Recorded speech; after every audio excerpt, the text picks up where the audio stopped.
చౌటుపల్లిలో ప్రారంభమైన కార్మిక కర్షక పోరుయాత్ర శనివారం యాదగిరిగుట్ట పట్టణం చేరుకుంది. ఈ సందర్భంగా గుట్ట పాదాల నుండి ఎంపీడీఓ కార్యాలయం వరకు ర్యాలీ నిర్వహించి బస్టాండ్ సమీపంలో సభ నిర్వహించారు. ఈ సందర్భంగా కల్లూరి మల్లేశం మాట్లాడుతూ, మోడీ పుట్టక ముందు నుండే దేశ కార్మిక వర్గం పోరాడి సాధించుకున్న 29 చట్టాలను నేడి మోడీ ప్రభుత్వం కార్మికుల 8 గంటల నుండి 12 గంటలకు పెంచుతూ కార్పొరేటర్లకు అనుకూలంగా ఉందన్నారు. చౌటుపల్లిలో ప్రారంభమైన కార్మిక కర్షక పోరుయాత్ర శనివారం యాదగిరిగుట్ట పట్టణం చేరుకుంది. ఈ సందర్భంగా గుట్ట పాదాల నుండి ఎంపీడీఓ కార్యాలయం వరకు ర్యాలీ నిర్వహించి బస్టాండ్ సమీపంలో సభ నిర్వహించడం జరిగింది. ఈ సందర్భంగా కల్లూరి మల్లేశం మాట్లాడుతూ, మోడీ పుట్టక ముందు నుండే దేశ కార్మిక వర్గం పోరాడి సాధించుకున్న 29 చట్టాలను నేడు మోడీ రద్దు చేసి కార్మికుల 8 గంటల నుంచి 12 గంటలకు పెంచుతూ కార్పొరేట్లకు ఉపయోగపడే అనేక విధానాలకు పొందుపరచి కార్మికుల హక్కులను కాలరాస్తూ 4 లేబర్ కోడ్లను కేంద్ర ప్రభుత్వం తీసుకొచ్చిందని, వాటిని రద్దు చేయాలని డిమాండ్ చేశారు. జాతీయ గ్రామీణ ఉపాధికి గతంలో కేంద్ర ప్రభుత్వం 90% నిధులు కేటాయించిందని, నేడు దాన్ని 60%కు కుదించి రాష్ట్రాలపైన 40% భారం వేసి ఉపాధి పథకం ఎత్తివేసి కుట్ర చేస్తుందని విమర్శించారు.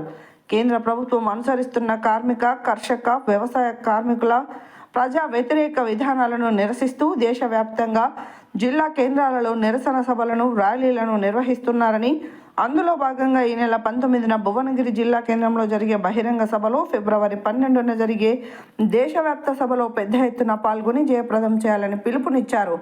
ఈ కార్మిక కర్షక పోరుయాత్రలో వ్యవసాయ కార్మిక సంఘం జిల్లా అధ్యక్ష కార్యదర్శులు బొల్లు యాదగిరి, కొండమడుగు నరసింహ, రైతు సంఘం జిల్లా ప్రధాన కార్యదర్శి మాటూరు బాలరాజు గౌడ్, సిఐటియు జిల్లా అధ్యక్షులు కొమ్మటడ్డి చంద్రారెడ్డి, ప్రజా నాట్య మండలి జిల్లా కార్యదర్శి ఈర్లపల్లి ముత్యాలు, రైతు సంఘం నాయకులు నూకల భాస్కర్ రెడ్డి, సిఐటియు జిల్లా సహాయ కార్యదర్శి చెక్కా రమేష్, సిఐటియు నాయకులు సీసా శ్రీను, పుప్పాల గణేష్, ఆర్ నర్సయ్య, పిఎన్ఎం నాయకులు భిక్షపతి, హమాలి యూనియన్ అధ్యక్ష కార్యదర్శులు చుక్కల కృష్ణ, బండా శ్రీశైలం, నాయకులు ఈశ్వర్రెడ్డి, జానీ, ప్రవీణ్, శ్రీమాన్ తదితరులు పాల్గొన్నారు.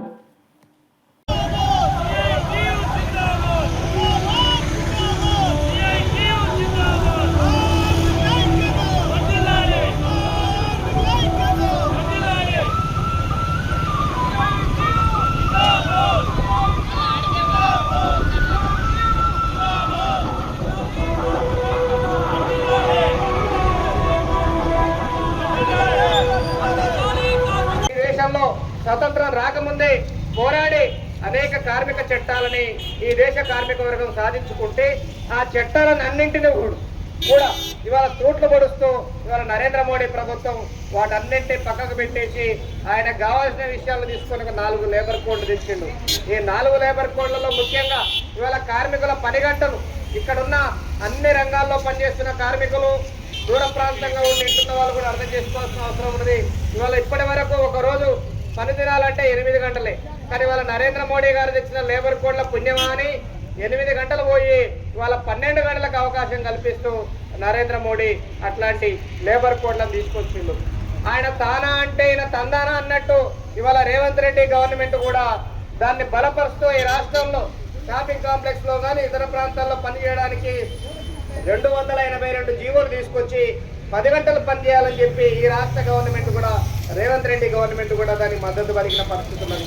అంటే వాళ్ళ పాలక వర్గాలు కార్మికులని దోచే వాళ్ళకి దోస్తులుగా ఉన్నారు తప్ప శ్రమజీవుల పక్షాన లేరు అనే విషయాన్ని అర్థం చేసుకోవాలని చెప్పి ఈ సందర్భంగా తెలియజేస్తా ఉన్నాం. ఇవాళ 8 గంటల పనే కాదు, ఇవాళ కార్మికులు, ఇవాళ హమాలీ కార్మిక సోదరులు ఉన్నారు. ఇక్కడ మనం సంక్షేమ బోర్డు కావాలి, వెల్ఫేర్ బోర్డు కావాలని పోరాటం చేస్తా ఉన్నాం. ఇవాళ హమాలీ కార్మికులు లోడ్ వేసేటప్పుడు, నెట్ కొట్టేటప్పుడు జారి కింద పడి కాలు చేతులు దిగితే వాళ్ళకు అమ్మోడు అయ్యోడు కనీసం చూసే పరిస్థితి లేదు.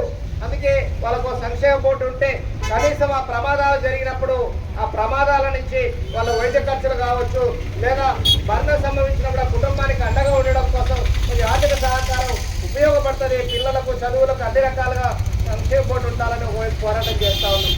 కానీ వాళ్ళు నరేంద్ర మోడీ ప్రభుత్వం తీసుకొచ్చిన లేబర్ కోడ్ల పుణ్యమా అని ఇప్పటి వరకు ఉన్న భవన నిర్మాణ కార్మికుల వెల్ఫేర్ బోర్డే పోయే పరిస్థితి ఉన్నది.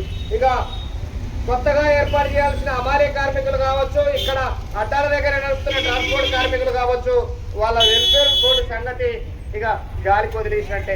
అంటే వెల్ఫేర్ బోర్డు అనేది ఇక ప్రశ్నే ఉండదు. నరేంద్ర మోడీ తెచ్చిన చట్టం పుణ్యమాని ఇవాళ కార్మికుల సంక్షేమాన్ని గాలికి వదిలేసిన పరిస్థితి ఉన్నది. మరొక వైపు యూనియన్ పెట్టుకోవాలంటే ఇక్కడ కొబ్బరికాయ అమాలీలో పనిచేస్తున్న 45 మంది ఇక్కడ ఉన్నారు. కానీ వాళ్ళ యూనియన్ రిజిస్ట్రేషన్ గతంలో అయ్యింది.